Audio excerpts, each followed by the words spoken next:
खुलुमबाय बे समाव बडलेण्ड एंखं टेलिभिजननि स्टुडिअ आं मिथिखा नार्जारि दिनैनि गाहाय रादाबफोराव दङ। दुलियाजानाव थाव लिक जानायनि उनाव फिन गेस लिक जादों। मालिभिटा गोजौ फरायसालिनि गोलोम बोथोरनि बेसेन नाङै फोरोंथाय मावबादा होनाया थुंगेबाय। बिजिरगिरि आशुतोष कुमारा गुवाहाटी गोजौ बिजिरसालिनि गाहाय बिजिरगिरि महरै समायखिरा लाबाय। गुवाहाटीआव कच राजबंशीआ कमतापुर रायजोनि थाखाय दाबि खालामदों।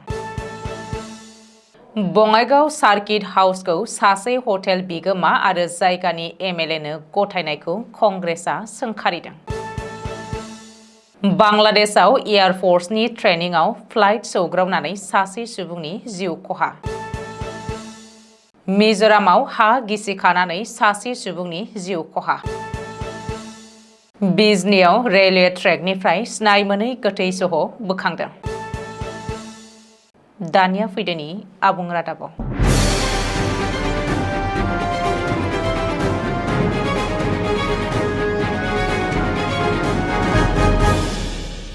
दुलियाजाननि मिरु ओनसोलाव थानाय सनापुर नामखरनि हाबग्रा दरखंनि साखाथियाव हरखाबै अर खामदों। बे अर खामनाया मोनाबिलिनि 8 रिंगासोआव अल इन्डिया लिमिटेडजों सामलायजानाय गंसे पाइप लाइननिफ्राय जोंखांनायखौ नुनो मोन्दों होननानै मिथिनो हादों। अर नांनाय जाथायखौ खौरां हरनायनि उनावनो अइल इन्डिया लिमिटेडनि अर खोमोरग्रा बिफाना जाथायसालियाव गोख्रैनो नुजाथिफैनानै खाथिनि थाग्रा न', दखान आरो बिल्डिं न'फोराव खामनाय आरो गोसारहैनायनि सिगांनो खोमोरफिननो हायो। बबेखानि अरखौ खोमोरनो हादोंब्लाबो पाइप लाइननिफ्राय दासिमबो मिथिंगायारि गेस ओंखारनाया जायगानि थागिरि आरो मावख'गिरिफोरखौ गिखांहोदों। बबेखानि दासान्दि ओनसोलनि रैखाथि होनो आरो थासारिखौ नोजोर होनो थाखाय अइल इन्डिया लिमिटेड आरो आसाम पुलिस मोन्नैबो रैखाथि हान्जाफोरखौ जाथायसालियाव थिसननाय जादों। निसिमा दखरा दुलाराय बर' फरायसा आफादनि सिङाव थानाय सेरफां दालाय आफादनि बानजायनायाव मालिभिटा गोजौ फरायसालियाव थाखो 9 आरो 10 नि फरायसाफोरनो दान मोनसेनि थाखाय गुनगोनां सोलोंथाइनि जांख्रिखांनाय मावथांखिखौ बिथा खालामनानै बेसेन नाङै फोरोंथाय मावबादा होनाय जादोंमोन। दिनै बे सोलोंथाइ मावबादाखौ फोजोबनाय हाबाफारिनि गेजेरजों फोजोबनाय जायो। बे हाबाफारियाव गाहाय बुंथिगिरि आलासि महरै बाहागो लादोंमोन चिरां जिल्ला एबसुनि नेहाथारि सुरज नार्जारिया।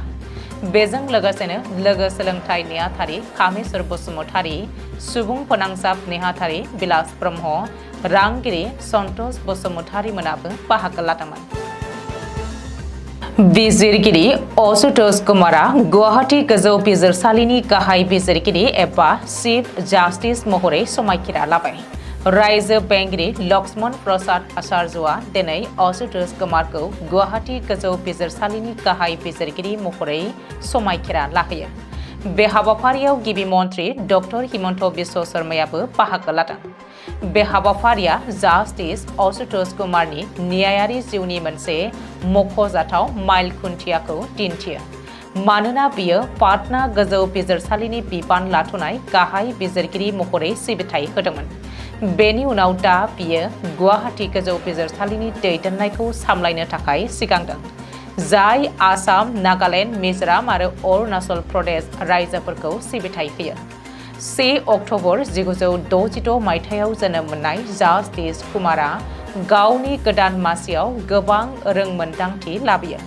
बियो सेन्ट स्टेभेन फरायसालिमायाव गावनि फरायनायखौ फोजोबदोंमोन आरो उनाव दिल्ली मुलुगसोलोंसालिनि केम्पास ल' सेन्टारनिफ्राय गावनि आइननि डिग्रीखौ मोननो हादोंमोन। बिजिरगिरि कुमारा इं 1991 मायथाइयाव पाटना गोजौ बिजिरसालियाव सासे उखिल महरै खामानि मावजेनदोंमोन।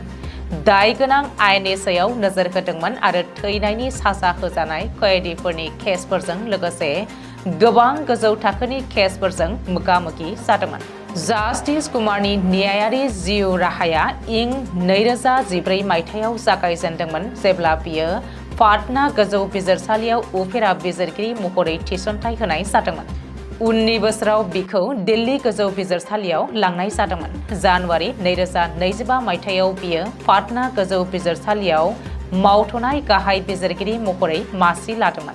हादरगिरि द्रौपदी मुर्मुआ गोजौसिन बिजिरसालिनि कलेजियामनि सुबुरुननि सायाव बिथा खालामनानै 10 जुलाइ 2025 मायथाइयाव अफिसियेलि गुवाहाटी गोजौ बिजिरसालिनि गाहाय बिजिरगिरि महरै थिसननाय जायो।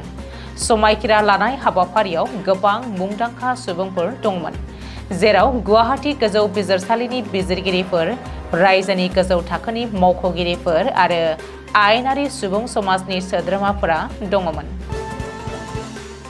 समबारखालि गुवाहाटीयाव मोन 34 लोगोआरि आफादफोरनि हेफाजाबाव साधु आसाम कमतापुर रायजो दाबि परिषदआ गज राजबंशी हारिनि थाखाय शेड्युल ट्राइबनि गनायथि मोननो आरो आलादा कमतापुर रायजोखौ गायसनफिननो खावलायनानै गोख्रों सोमावसारदों। बे हाबाफारियाव सोमावसारगिरिफ्रा स्लगान होनानै आरो आखायाव बेनार लानानै माखासे दाबिफोरखौ लानानै सोमावसारदोंमोन। बेफोर दाबिफोरा फारियै गज राजबंशी हारिनो थाबैनो शेड्युल ट्राइब एबा एसटी बिमुं होनाय, आलादा कमतापुर रायजो सोरजिनाय, भारतारि संबिजिरनि 6थि फारियाव गज राजबंशी हारिनि रावखौ सोफादेरनाय, कमतापुर लिबारेशन अर्गानाइजेशनजों गोजोन सावरायनायखौ गोख्रै खालामनाय। बे हाबाफारियाव सोमावसारगिरिफोरा गावसोरनि खर'खौ सिनदोंमोन, जाय सोरखारनि सायाव गावसोरनि गोजोननाय गैयैनि गोख्रोंथिखौ दिन्थियो।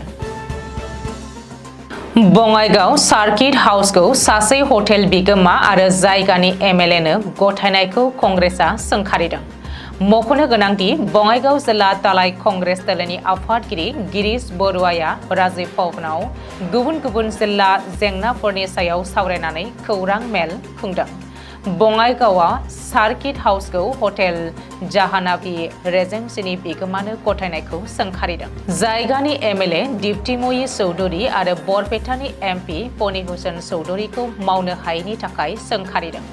बरुवाया बुंदों दि सोलायनायनि उनाव खथानि बेसेना अजद होनाय बायदियै 1600 रांसिम बांदों, जेरावनाखि बेनि सिगाङाव सोरखारि आलासिनिफ्राय 200 रां आरो गुबुन नोगोरारिनिफ्राय 500 रांल' लानाय जायोमोन। आथिखालाव सिगांनि रुजुनायाव गोबाङैनो बांसिन जाबाय। बरुवाया बुंबावदोंमोन दि चार्ज खालामनाय हारआ सार्किट हाउसनि थिखानाय हारनिफ्राय गोबाङैनो बांसिनदों। बांलादेश हादरनि एयारफोर्सनि गंसे ट्रेनिं फ्लाइटआ 21 जुलाइआव राजथावनि ढाकानि सा ओनसोलाव थानाय गंसे फरायसालियाव सौग्रावफैदों। मिथिनो हानाय बायदिब्ला बे जाब्रबथायजों सासे सुबुङा जिउ खहा जादोंमोन, लोगोसेनो गोबां सुबुंफोरा बे जाब्रबथायाव जोखोम जादोंमोन।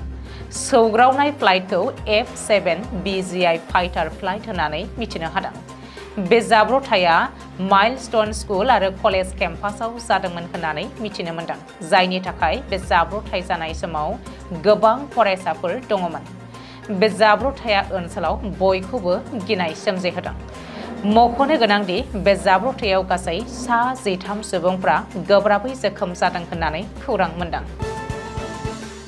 थाद'नाय गैयाजासे अखा हागासिनो थानायनि जाहोनाव मिजोराम रायजोआव गोबां खहा जानायखौ नुनो मोनदों।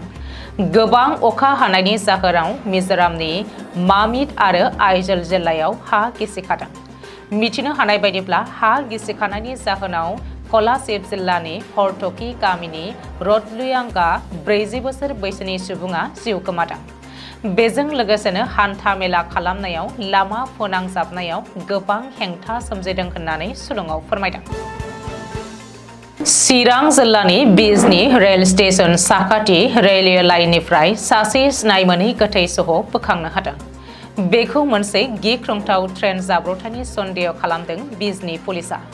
पुलिस मावख'आरिनि बायदिब्ला बिजनी रेलवे स्टेशननिफ्राय एसे गोजानाव डाउन लाइनआव 176/829 किल'मिटारनि दागोआव गोथै सहखौ मोननाय जादोंमोन।